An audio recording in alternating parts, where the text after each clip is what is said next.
पिछले 24 घंटे में उड़ीसा के ऊपर रेनफॉल का डिस्ट्रीब्यूशन आइसोलेटेड रहा है। सबसे अधिक वर्षा झारसुगुड़ा के किरमारा में 55.4 मिलीमीटर दर्ज की गई है। हाईएस्ट टेम्परेचर की बात करें तो सबसे अधिक तापमान संबलपुर का 42 डिग्री सेल्सियस दर्ज किया गया है। भुवनेश्वर में 38.4, कटक में 36.8 डिग्री सेल्सियस, बोलांगीर में 40.8, खीरापुर में 40.1, बोध और तितलागढ़ में 40 डिग्री सेल्सियस जो है तापमान दर्ज किए गए हैं। अगर 24 आवर चेंज देखें तो सबसे अधिक जो पॉजिटिव में बदलाव चांदबाली में 1.8 डिग्री सेल्सियस रहा है। नेगेटिव में मलकानगिरी में -2.3 डिग्री सेल्सियस, भुवनेश्वर और कटक का 0.4 डिग्री सेल्सियस का बदलाव देखा गया है। डिपार्चर की बात करें तो सबसे अधिक डिपार्चर अभी भी पारादीप और गोपालपुर का 2.6 डिग्री सेल्सियस जो है पॉजिटिव में दर्ज किया गया है। बाकी नेगेटिव डिपार्चर कई जगहों पे है। सबसे अधिक जो नेगेटिव सुंदरगढ़ में -3.9 डिग्री सेल्सियस, केवंझर और फुलपानी में -2.9 डिग्री सेल्सियस, भुवनेश्वर में 0.2 और कटक में -0.6 डिग्री सेल्सियस का डिपार्चर दर्ज किया गया है। फिलहाल उड़ीसा के ऊपर कोई भी सिग्निफिकेंट वेदर सिस्टम नहीं है, लेकिन आस पड़ोस की जो सिस्टम की वजह से उड़ीसा के ऊपर जो है थंडरस्टॉर्म एक्टिविटी ये सब कंटिन्यू रहने की संभावना है।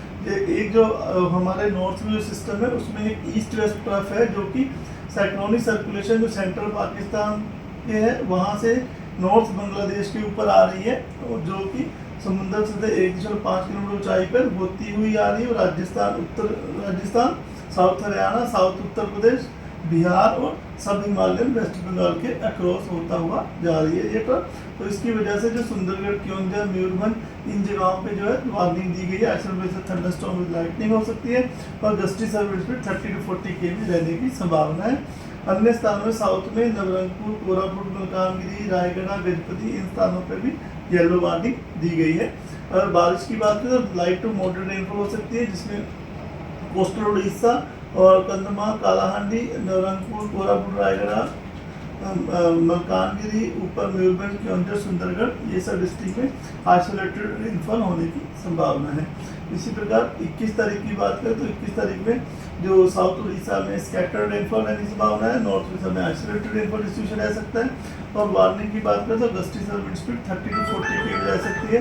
मयूरभंज, केवंझर, सुंदरगढ़, झारसुगुड़ा, बरगढ़, संबलपुर, देवगढ़ और नीचे कंधमाल, गंजम, गजपति, रायगढ़, कोरापुट, मलकानगिरी डिस्ट्रिक्ट यहाँ आइसोलेटेड थंडरस्टॉर्म, लाइटनिंग और विंड की वजह से येलो वार्निंग दी गई है। 22 को भी स्कैटर्ड रेनफॉल डिस्ट्रीब्यूशन रह सकता है और बरगढ़, झारसुगुड़ा, सुंदरगढ़, केवंझर, मयूरभंज, कंधमाल, कालाहांडी, गंजम, गजपति, रायगढ़, कोरापुट, मलकानगिरी इन डिस्ट्रिक्ट में आइसोलेटेड प्लेस से थंडरस्टॉर्म में लाइटनिंग हो सकती है। और जो सरफेस विंड स्पीड जो है डे 3 में 40 to 50 km जो गस्टी सर्विस विंड स्पीड रहने की संभावना है।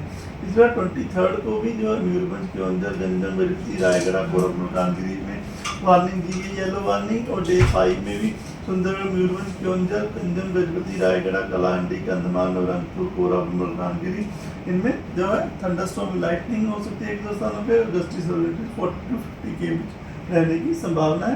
बाकी स्कैटर्ड रेनफॉल का डिस्ट्रीब्यूशन रह सकता है, लाइट टू मॉडरेट रेनफॉल होने की संभावना है। डे 6-7 में जो है स्कैटर्ड रेनफॉल हो सकता है, थंडरस्टॉर्म और आइसोलेटेड रेनफॉल जो है लाइट टू मॉडरेट अमाउंट में हो सकती है। टेम्परेचर फोरकास्ट की बात करें तो अगले 6-7 दिनों में तापमान में जो कोई भी ज़्यादा बदलाव नहीं देखा जा संभावना है। डे 1, डे 2, 20 और 21 तारीख को कोस्टल उड़ीसा में hot and humid day condition रह सकती है, इसकी वजह से येलो अलर्ट दिया गया है। देश विदेश कोण अनुकोण टेक्निक खबर देखंतु आम सह यूट्यूब, फेसबुक और इंस्टाग्राम रे आमको देखंतु, लाइक, शेयर और सब्सक्राइब करने को आद्यम भूलंतुनि।